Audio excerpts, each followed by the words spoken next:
இவைகளெல்லாம் உங்கள் நம்பிக்கைகளா? பதட்டப்படுவது என்பது இயற்கையானது. கோபப்படுவது அவசியமான ஒன்று. மகிழ்ச்சி என்பது நிபந்தனைகளுக்கு உட்பட்டது. மனதை ஒருநிலைப்படுத்தி தியானம் செய்வது கடினம்.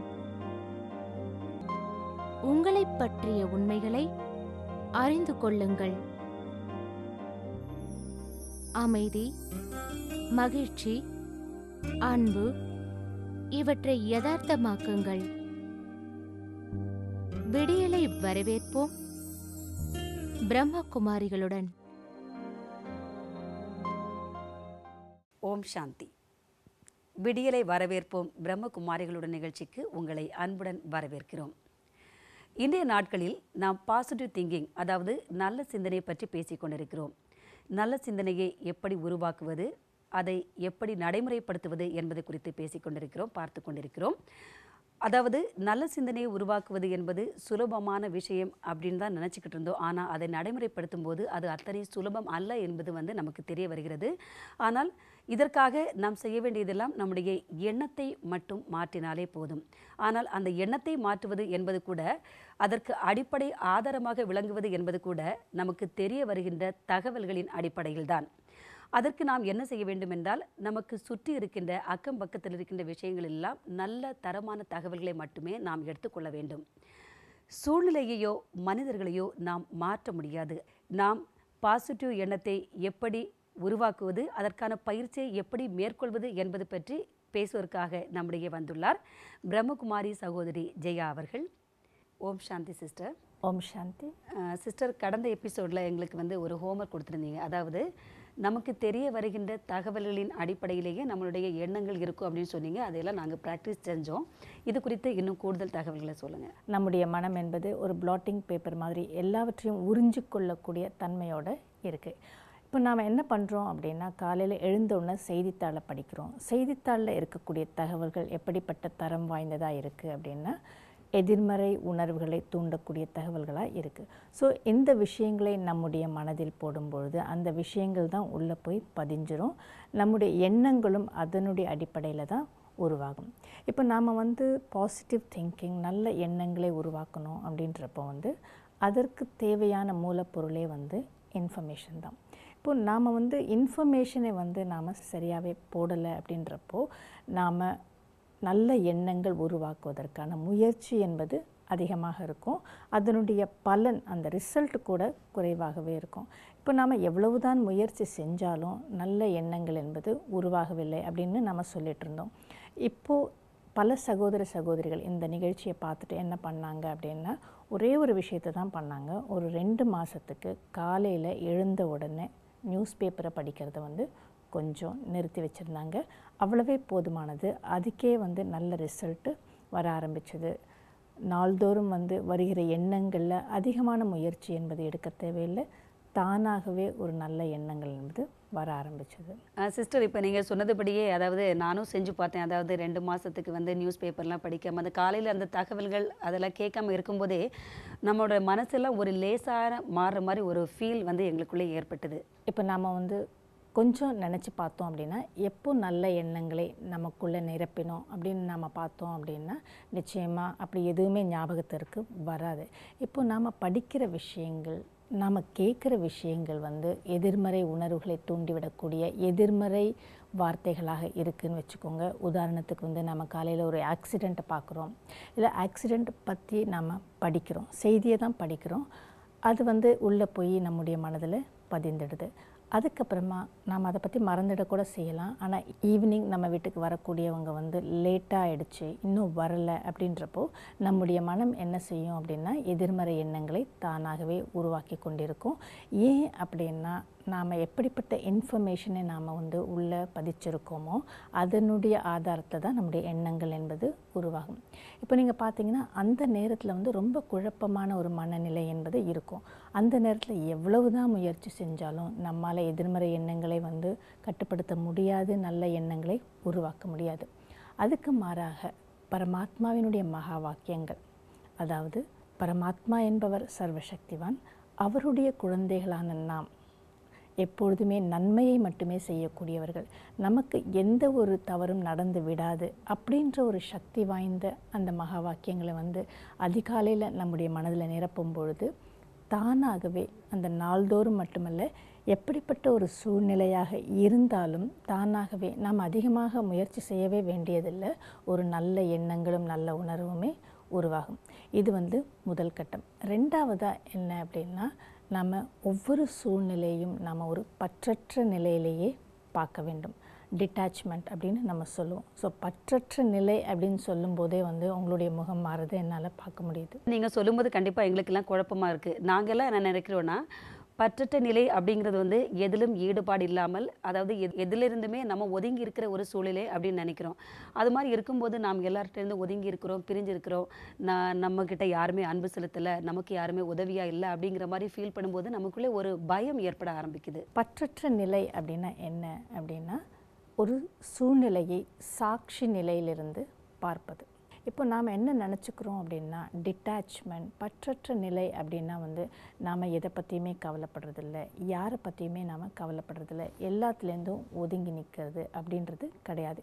இப்போது வீட்டில் யாருக்காவது உடம்பு சரியில்லை இருக்கலாம், இல்லை சூழ்நிலை மோசமாக இருக்கலாம், வேறு யாராவது வேதனையில் இருக்கலாம். ஸோ அப்படி இருக்கும்பொழுது அதுலேருந்து நம்ம விலகி இருக்கிறது அப்படின்றது பற்றற்ற நிலையோ இல்லை டிட்டாச்ட் அப்சர்வர் அப்படின்றது கிடையாது.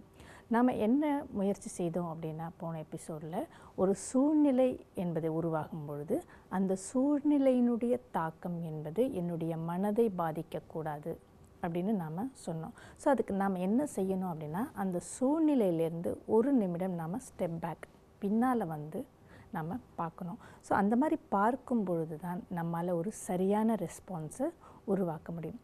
இப்போது பற்றற்ற நிலை அப்படின்னா எனக்கு மற்றவங்க மேலே அக்கறை கிடையாது, அவங்கள பற்றி கவலை கிடையாது அப்படின்றது கிடையாது. இன்ஃபேக்ட் இந்த பற்றற்ற நிலையில் இருக்கும்பொழுது நான் முன்னை விட அதிகமான அக்கறை என்பது காமிப்பேன். ஏன் அப்படின்னா, எனக்குள்ள வேதனை என்பது கிடையாது, எனக்குள்ள வலி என்பதை நான் அனுபவம் செய்கிறது கிடையாது. இப்போ சூழ்நிலையிலேருந்து நம்ம ஸ்டெப் பேக் பண்ணி நம்ம என்ன செய்கிறோம் அப்படின்னா, என்னுடைய எண்ணங்கள் என்பது ஓடிக்கொண்டே இருக்கிறது. ஸோ அந்த எண்ணங்களில் ஒரு பாஸ் கொண்டு அந்த எண்ணங்களினுடைய ஓட்டத்தை நாம் நிறுத்தி நம்ம ஒரு சரியான மெஷர்டு ரெஸ்பான்ஸை நம்மளால் உருவாக்க முடியும். ஸோ மெஷர்டு ரெஸ்பான்ஸ் அப்படின்னா, அந்த நேரத்திற்கு எது தேவையோ, எவ்வளவு தேவையோ, எப்படிப்பட்ட விஷயங்கள் தேவையோ அதை மட்டுமே நான் ஒரு ரெஸ்பான்ஸாக உருவாக்குறேன். அதை நான் உருவாக்கி கொடுக்கும் பொழுது என்னுடைய ரியாக்ஷன் என்பது இங்கே இருக்காது. இப்போ நம்ம பற்றற்ற நிலையில் இல்லை அப்படின்னா நம்ம ரியாக்ட் செய்ய ஆரம்பிச்சிருவோம். உதாரணத்துக்கு நீங்கள் என்கிட்ட ஏதோ ஒரு விஷயத்தை பற்றி பேசுகிறீங்க, உங்களுடைய வாழ்க்கையில் நடந்த ஏதோ ஒரு சம்பவத்தை பற்றி எனக்கு இப்போ சொல்லிகிட்டு இருக்கீங்கன்னு வச்சுக்குவோம். இப்போது அதை சொல்லும் பொழுது நீங்கள் என்ன ஆகிறீங்கன்னா, வேதனையில் இருக்கீங்க, நீங்கள் அழ ஆரம்பிக்கிறீங்க. இப்போ நான் அதை கேட்கும் பொழுதே என்ன ஆகிடுது அப்படின்னா, நானும் அதனுடைய வசப்பட்டு நான் கூட அழ ஆரம்பிக்கிறதுக்கு வாய்ப்புகள் என்பது இருக்குது. நான் என்ன ஆகிறேன் அப்படின்னா, உங்களுடைய அந்த வார்த்தைகளில், அந்த வேதனையில் நான் அப்படியே ஒன்றி போயிடுறேன் அப்படின்னு அர்த்தம். ஸோ இந்த மாதிரி நடக்கும்பொழுது தான் இது பற்றற்ற நிலை என்பது நமக்கு தேவைப்படுகிறது. பற்றற்ற நிலை அப்படின்னா, இப்போ உதாரணத்துக்கு மேடையில் நாடகம் என்பது போயிட்டுருக்குன்னு வச்சுக்கோங்க. இப்போ நானும் ஒரு நடிகன், நீங்களும் ஒரு நடிகராக நடிச்சிட்ருக்கோம். இப்போ அந்த மாதிரி நடிக்கும் பொழுது நான் என்னுடைய அந்த ரோல்லேருந்து விலகி ஒரு பார்வையாளராக பார்க்கும் பொழுது தான் என்னால் ஒரு முழு நாடகத்தையுமே பார்க்க முடியும். இப்போது சூழ்நிலை அப்படின்றது நாடகம் அப்படின்னு எடுத்துக்கிட்டோம் அப்படின்னா, அந்த சூழ்நிலையில் நானும் நீங்களும் ஏதோ ஒரு விஷயத்தை பற்றி பேசிகிட்ருக்கோம், ஏதோ ஒரு பிரச்சனை நடந்து கொண்டு இருக்குது அப்படின்னா கூட நான் என்ன பண்ணுவேன் அப்படின்னா, என்னுடைய கருத்துக்களோடு நான் ஒன்றி போயிடுவேன். நான் சொல்கிறது தான் சரி அப்படின்னு நான் யோசிக்க ஆரம்பிப்பேன். ஸோ அட்டாச்மெண்ட் அப்படின்றது என்னுடைய கருத்துக்கள் இல்லை என்னுடைய ஐடியாக்கள், அதில் நாம் ஒன்றி போகிறது. அப்போ எனக்கு நீங்கள் என்ன சொல்ல வரீங்க, உங்களுடைய கோணத்திலேருந்து மற்றவர்களுடைய கோணத்திலேருந்து எது சரி அப்படின்னு என்னால் முடிவெடுக்க முடியாது. ஸோ இப்போ நான் என்ன செய்யணும்னா, என்னுடைய ரோல்லேருந்து நான் கொஞ்சம் விலகணும், என்னுடைய ஐடியாக்கள், என்னுடைய கருத்துக்கள்லேருந்து நான் கொஞ்சம் விலகணும். விலகி நான் ஒரு பார்வையாளராக இதை பார்க்கும் பொழுது தான் உங்கள் பக்கத்துலேருந்து நீங்கள் என்ன சொல்ல வரீங்க அப்படின்னு நான் தெரிஞ்சுக்கும் பொழுது தான் உங்களை நான் புரிந்து கொள்ள முடியும். இந்த பற்றற்ற நிலை என்பது எதுவரையில் அமைய வேண்டும்? இப்போது நீங்கள் இந்த பற்றற்ற நிலையை எப்பொழுது ஒரு நிலைக்கு தன்னைத்தான் மேனேஜ் செய்ய முடியும் அப்படின்னு நினைக்கிறீங்களோ அது வரைக்கும் நீங்கள் செய்யலாம். ஸோ அது வித்தியாசப்பட்டுக்கிட்டே இருக்கும். இன்னொன்று நாம் எதை செய்தாலும் அது நமக்காக மட்டுமே செய்து கொண்டிருக்கிறோம் அப்படின்றத நாம் நிச்சயமாக புரிஞ்சுக்கணும். இப்போது நாம் என்ன சொல்கிறோன்னா, எவ்வளோதான் நாம் பொறுமையாக இருக்கிறது, அவங்க எல்லாம் எதை செய்தாலும் நாம் பொறுமையாகவே இருக்கோம் அப்படின்னு சொல்கிறோம். ஸோ அது எல்லாமே நமக்காக தான், நம்முடைய மனநிலை என்பது சரியாக இருப்பதற்காகத்தான் எதையுமே செய்கிறோம். ஸோ இங்கே சொல்லி கொண்டிருக்கிற அத்தனை பயிற்சிகளுமே நமக்காக தான். இப்போ நம்முடைய மனநிலை என்பது ஒரு ஸ்டேபிளாக இருக்கும் பொழுது அதனுடைய பலனாக நாம் பலவற்றை நாம் அனுபவம் செய்யலாம். இப்போது உதாரணத்துக்கு யார் எதை சொன்னாலும், நான் அப்படின்னு மட்டும் இல்லை, மற்றவர்கள் கூட எதை சொன்னாலும் எதை செய்தாலும் எல்லோருமே அவங்களுக்காக தான் செஞ்சுக்கிறாங்க. இப்போது ஒருத்தர் கோவப்படுறாருன்னு வச்சுக்கோங்க, அவங்க என்ன சொல்லுவாங்கன்னா, நான் உங்களுடைய நன்மைக்காக தானே கோவப்படுறேன், நீங்கள் மாறணும்னு தானே நான் கோவப்படுறேன் அப்படின்னு சொல்லலாம். ஆனால் ஆக்சுவலாக கோவப்படுறது அப்படின்றது என்ன அப்படின்னா அவங்களுடைய மனநிலையினுடைய வெளிப்பாடு தான். அதாவது நீங்கள் செய்கிறீங்க ஏதோ ஒன்று, அதை என்னால் பொறுத்துக்க முடியல, அதில் எனக்குள்ள வேதனை என்பது உருவாகிறது. ஸோ நீங்கள் மாறணும்னு நினைக்கிறேன். ஸோ என்னுடைய வேதனையினுடைய வெளிப்பாடு அப்படின்றது தான் கோபம் அப்படின்றது.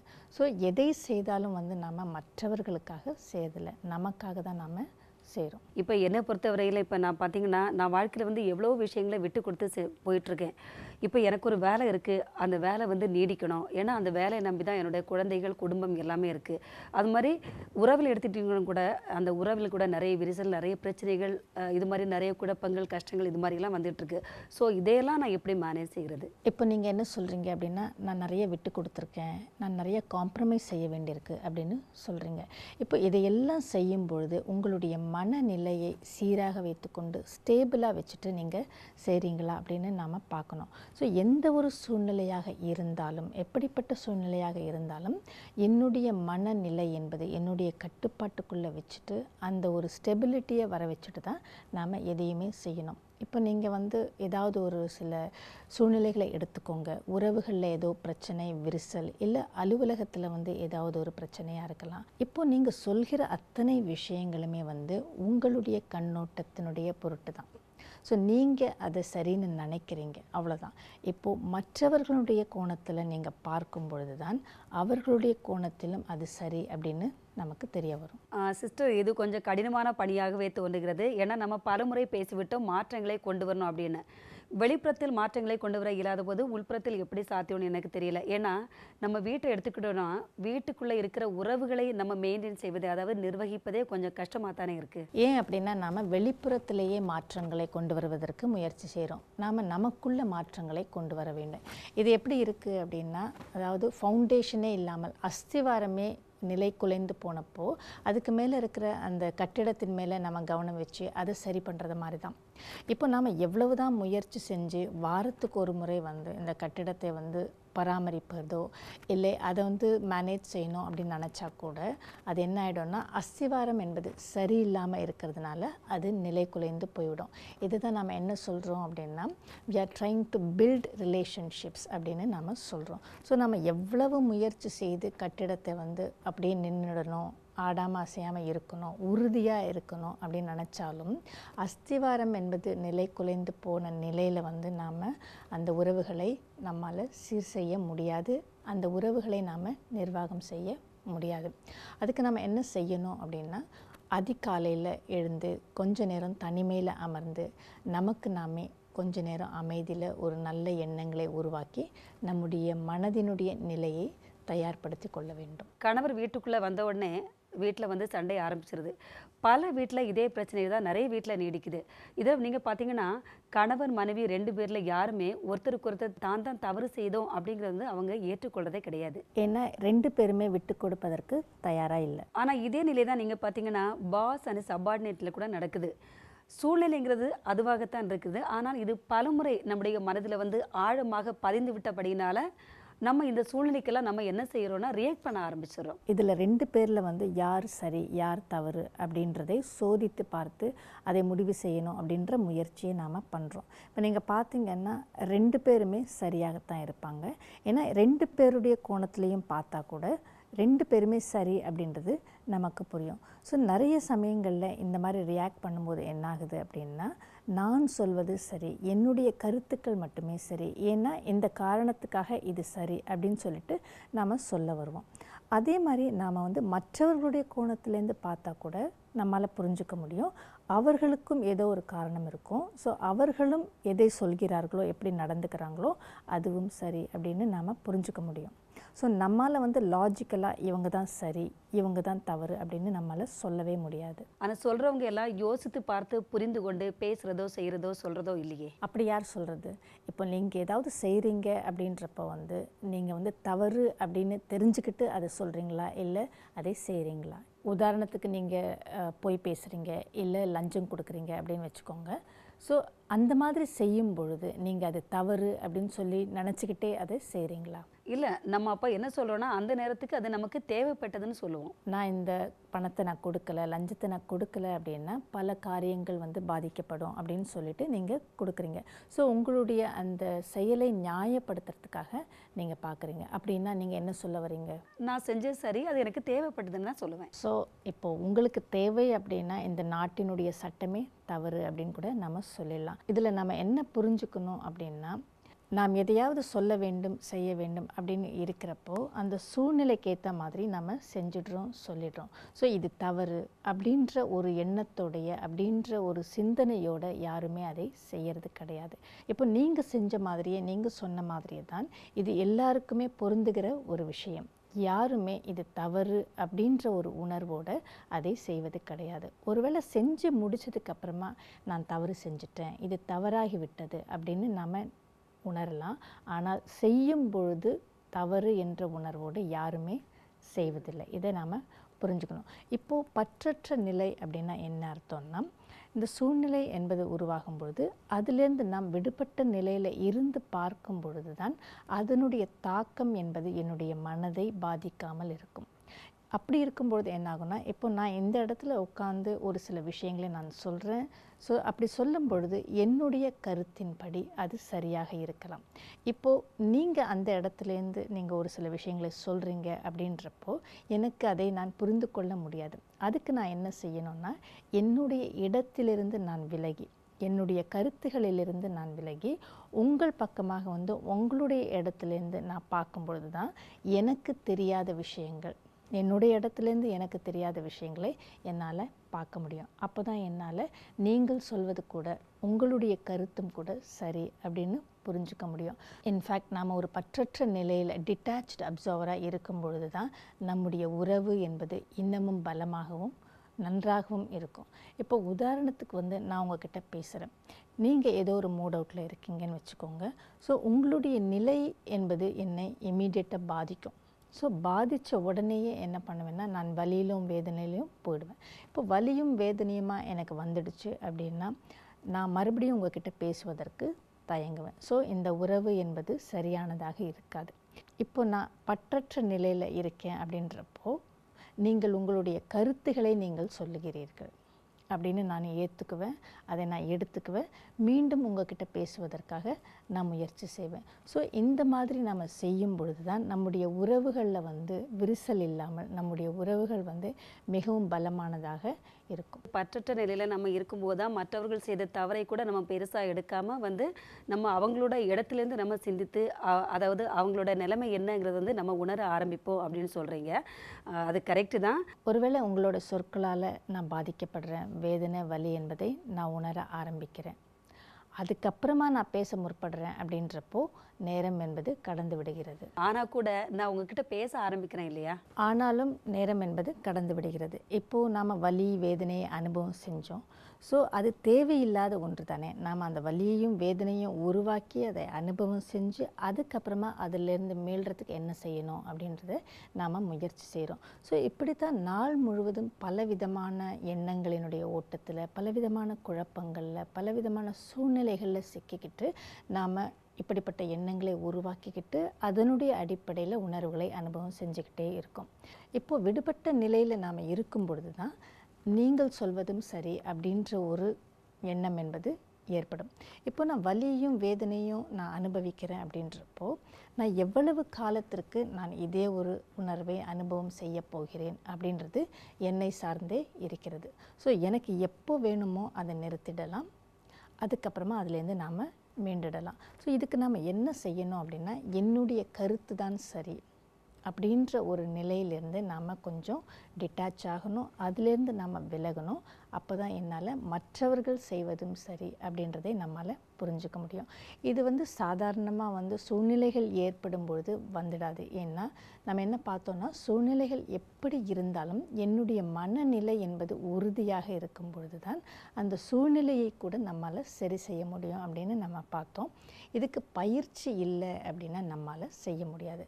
அதனால தான் காலையில் எழுந்த உடனே கொஞ்ச நேரம் அமைதியில் உட்காந்து தியானத்தில் உட்காந்து நம்முடைய மனதை நாம் தயார் செய்யக்கூடிய அந்த பயிற்சி என்பது செய்வது மிகவும் அவசியம். இப்போது நமக்கு ஏதாவது நடந்துடுச்சுன்னு வைங்க, இல்லைனா நம்மளை யாராவது ஏதாவது தவறாக பேசிட்டாங்க அப்படின்னா அந்த வேதனையை நம்ம மனசுக்குள்ளே வச்சுக்கிட்டு தானே இருப்போம். அப்படின்னா நம்மால் டிட்டாச்டு அப்சர்வர், அதாவது பற்றற்ற நிலை அப்படின்றத ப்ராக்டிஸ் செய்யவே முடியாது. கடந்து போன சூழ்நிலைகளிலிருந்து நாம் எதையுமே கற்றுக்கொள்ளவும் முடியாது. நம்ம ஒரு சூழ்நிலையை எடுத்துக்கிட்டு 2 பேருடைய ரோலில் நாம் இருக்கும் பொழுது நம்முடைய ரோல்லேருந்து மட்டுமே அடுத்தவருடைய ரோலையும் பார்க்காம ஒரு 3வது மனிதனைப் போல ஒரு பார்வையாளராக இருந்து நம்முடைய ரோல்லேருந்து விலகி ஒரு பார்வையாளராக இருந்து நம்ம பார்க்கும் பொழுது தான் 2 பக்கமுமே சரி அவரவர்களுடைய கருத்துக்கேற்றாற் போல் அவரவர்கள் நடந்து கொள்கிறார்கள், சொல்கிறார்கள் அப்படின்றதை நம்மால் புரிஞ்சுக்க முடியும். நாம் ஒரு பயிற்சிக்காக இதை செஞ்சு பார்க்கலாம். நம்முடைய கடந்த காலத்தில் ஏற்பட்ட ஏதாவது ஒரு சூழ்நிலையை நாம் எடுத்துக்கிட்டு அதை நம்ம அனலைஸ் செஞ்சு பார்க்கலாம். ஸோ 2 பக்கமும் எப்படி சரி அப்படின்றதை நாம் புரிஞ்சுக்க முடியும். உண்மைதான் சிஸ்டர். இப்போ நாம் என்ன செய்கிறோம் அப்படின்னா, நம்முடைய ரோல்லையே நாம் இன்வால்வ் ஆகி ஒன்றி போய் இருக்கிறோம் அப்படின்றப்போ நம்மால் மற்றவர்களுடைய அந்த ரோலை பற்றி நம்ம புரிஞ்சுக்க முடியாது. இப்போ நான் என்னுடைய ரோலில் ஒன்றி போயிட்டேன் அப்படின்னா என்ன அர்த்தம்னா, எனக்குள்ள வேதனை, வலி அப்படிப்பட்ட உணர்வுகளை நான் அனுபவம் செய்கிறேன். எனக்குள்ள ஒரு கசப்பான அனுபவம் என்பது இருக்கிறது. இப்போ நான் அதுலேருந்து மீளவே முடியல, அதுலேருந்து நான் மீளலை அப்படின்னா என்னால் அடுத்தவருடைய ரோலை பார்க்கவே முடியாது. அடுத்ததாக இன்னொரு விஷயம், அதாவது சுய பச்சாதாபம், செல்ஃப் பிட்டி, இதை பற்றி நம்ம பேசலாம். அதாவது நாம் விக்டிமைஸ்டாக ஃபீல் பண்ணுவோம். இந்த சம்பவத்தினால நாம் பலியாகி விட்டோம், பாதிக்கப்பட்டு விட்டோம் அப்படின்ற உணர்வு ஏற்படும். ஆனால் அப்படிப்பட்ட சம்பவத்தை நம்ம மீண்டும் மீண்டும் ஆராய்ந்து, அதாவது அனலிசிஸ் செஞ்சு பார்க்கும்போது நமக்கு வேதனை தான் மிஞ்சுது. நமக்கு ஏன் இப்படியெல்லாம் நடக்குது அப்படிங்கிற ஒரு எண்ணம் தான் நமக்கு தோணுது. ஆனால் நீங்கள் சொல்கிறபடியே ஒரு விடுபட்ட பார்வையாளராக இருந்து அதில் பார்க்கும்போது அந்த வேதனையிலேருந்து நம்மளால் மீள முடியுது. இப்போ நீங்கள் பார்த்தீங்க அப்படின்னா, ஒரு சில சூழ்நிலைகளில் நம்ம விடுபட்டு நிற்கும் பொழுது நம்மால் 2 ரோலையுமே நம்மால் பார்க்க முடியுது இல்லையா? அதுபோல் நான் அப்படின்ற அந்த ஆத்மா தன்னுடைய ரோல்லேருந்து விலகி இருந்து இந்த நாடகத்தை பார்க்கும் பொழுது தான் 2 ரோலையுமே நாம் பார்க்க முடியும். நம்ம ஆத்ம உணர்வு, சோல் கான்ஷியஸ்னஸ் அப்படின்றத வரக்கூடிய எபிசோட்ஸில் நாம் பார்க்க போகிறோம். இப்போது நாம் சூழ்நிலைகளில் பலவிதமான ரோல்களை செஞ்சிட்ருக்கோம். ஸோ இவை எல்லாமே நம்முடைய ரோல்ஸ், நம்முடைய ரெஸ்பான்சிபிலிட்டிஸ், நம்முடைய பொறுப்புகள், இவை எல்லாமே நம்முடைய ரோல்ஸ் தான் அப்படின்றதை நாம் சொல்லும் பொழுது இவை அனைத்தையும் செய்யக்கூடியது யார், நான் யார் அப்படின்ற ஒரு உணர்வு வரும்பொழுது தான் நம்மால் இந்த பயிற்சியை சரியாக செய்ய முடியும். ஸோ நான் யார் அப்படின்றது தான் அந்த விடுபட்ட ஒரு நிலை என்பது. ஸோ நாம் இந்த நிகழ்ச்சியை பார்த்து கொண்டிருக்கிற அனைத்து வியூவர்ஸ்க்கும் என்ன ஒரு ரிக்வெஸ்ட் அப்படின்னா, ஒரு 24 மணி நேரத்திற்கு, அதாவது இப்போது இந்த நிகழ்ச்சி முடிஞ்சதுக்கப்புறமா மறுபடியும் நாம் சந்திக்கிற வரைன்னு வச்சுக்குவோம். அந்த 24 மணி நேரமும் இந்த விடுபட்ட பார்வையாளராக ஒரு டிட்டாச்டு நிலையில், ஒரு பற்றற்ற நிலையில் நம்முடைய வாழ்க்கையில் அந்த நாளில் வரக்கூடிய அத்தனை காட்சிகளையும் சூழ்நிலையையும் பார்க்குறதுக்கு முயற்சி செய்யுங்க.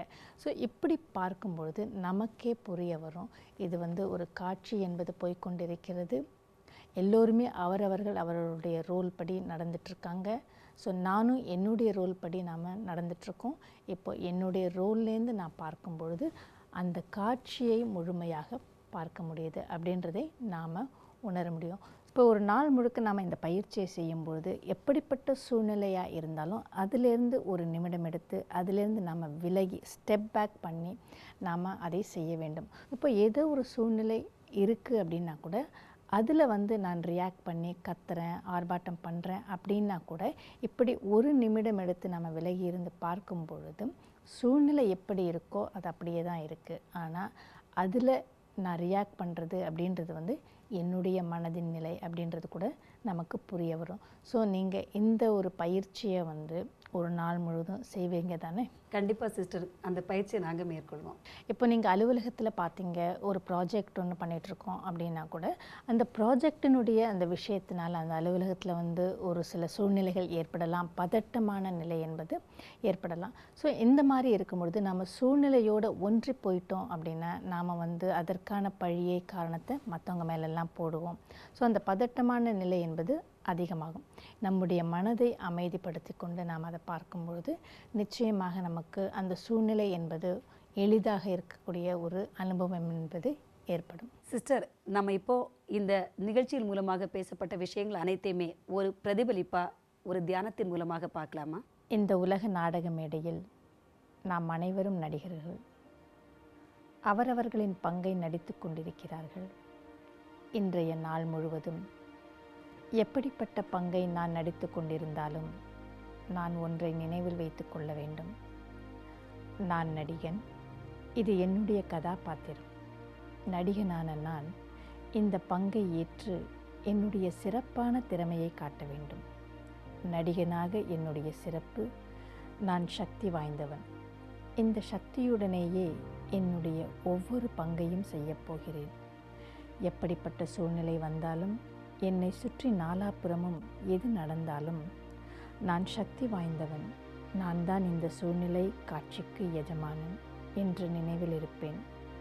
அப்போது சூழ்நிலை என்பது சிறிதாகிக் கொண்டே வருகிறது. ஒரே ஒரு எண்ணத்தை இன்று நாள் முழுவதும் என்னுடனேயே வைத்து கொள்ளப் போகிறேன். நான் சக்தி வாய்ந்தவன். I am a powerful being. I am master of every situation. ஒவ்வொரு சூழ்நிலையை கட்டுப்படுத்துபவன். சூழ்நிலை என்பது என்னுடைய படைப்பு. இது வந்து நம்முடைய மென்டல் ப்ரோக்ராமிங் அப்படின்னு கூட நம்ம சொல்லலாம். இப்படி ஒரு நாளை வந்து நீங்கள் ஆரம்பியுங்கள். ஸோ இந்த மாதிரி ஆரம்பிக்கும்பொழுது சூழ்நிலை என்பது நம்முடைய கட்டுப்பாட்டுக்குள்ளே வந்துடும். அதோடு நிற்காமல் அந்த நாள் முழுவதும் 1 மணி நேரத்திற்கு ஒரு வாட்டி இதை நினைவுபடுத்தி அந்த பயிற்சியையும் செஞ்சுக்கிட்டே வரணும். ஏன் அப்படின்னா, நாள் முழுக்க பல சூழ்நிலைகள் உருவாகும் பொழுது நம்முடைய எண்ணங்களின் ஊட்டம் அதிகமாக இருக்கும். நம்முடைய எண்ணங்கள் தாறுமாறாக போக ஆரம்பிச்சிடும். ஸோ அந்த மாதிரி இருக்கும் பொழுது ஒவ்வொரு மணி நேரத்திற்கும் 1 நிமிடம் என்பதை எடுத்து நான் சக்தி வாய்ந்தவன் அப்படின்றதை நமக்கு நாமே கூறி நினைவுபடுத்தி கொண்டு அதன் பிறகு நாம் சூழ்நிலையை சந்திப்பதற்கு நம்ம செல்லலாம். நிச்சயமாக சிஸ்டர், நீங்கள் சொன்னபடியே நாம் எல்லாருமே இதற்கான முயற்சியை நாங்கள் இன்னையிலேருந்தே ஆரம்பிப்போம்.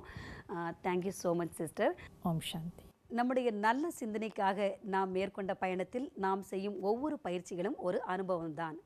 அந்த அனுபவங்கள் நமக்கு மகிழ்ச்சியைத்தான் கொடுக்கும். இந்த நிகழ்ச்சி குறித்து உங்களுக்கு ஏதேனும் கேள்விகள், சந்தேகங்கள் இருந்தால் நீங்கள் எங்களை தொலைபேசி மூலமாகவோ அல்லது இமெயில் மூலமாகவோ தொடர்பு கொள்ளுங்கள், அல்லது அருகில் உள்ள எங்களது சென்டருக்கு சென்று உங்களது கேள்விக்கான விடையை நீங்கள் பெற்றுக்கொள்ளுங்கள். ஓம் சாந்தி. ஓம் சாந்தி. I'm a peaceful soul. Om Shanti. I'm a peaceful soul. ये ध्वनि मंगल ध्वनि है. Om Shanti Om. This sound is a sacred sound. Om Shanti Om. Om Shanti Om. I'm a peaceful soul. Brahma குமாரிகளின் சேவை மையங்களில் ராஜயோக தியான பயிற்சி இலவசமாக அளிக்கப்படுகிறது. நாள்தோறும் 1 மணி நேரம் 7 நாட்களுக்கு இந்த பயிற்சி அளிக்கப்படுகிறது. உலகெங்கிலும் 8500க்கும் மேற்பட்ட சேவை மையங்கள் இயங்கி வருகின்றது. இந்தியாவில் முக்கிய நகரங்களில் மட்டுமின்றி சிறு சிறு கிராமங்களிலும் சேவை மையங்கள் இயங்குகின்றது. மேலும் விவரங்களுக்கு நீங்கள் தொடர்பு கொள்ள வேண்டிய முகவரி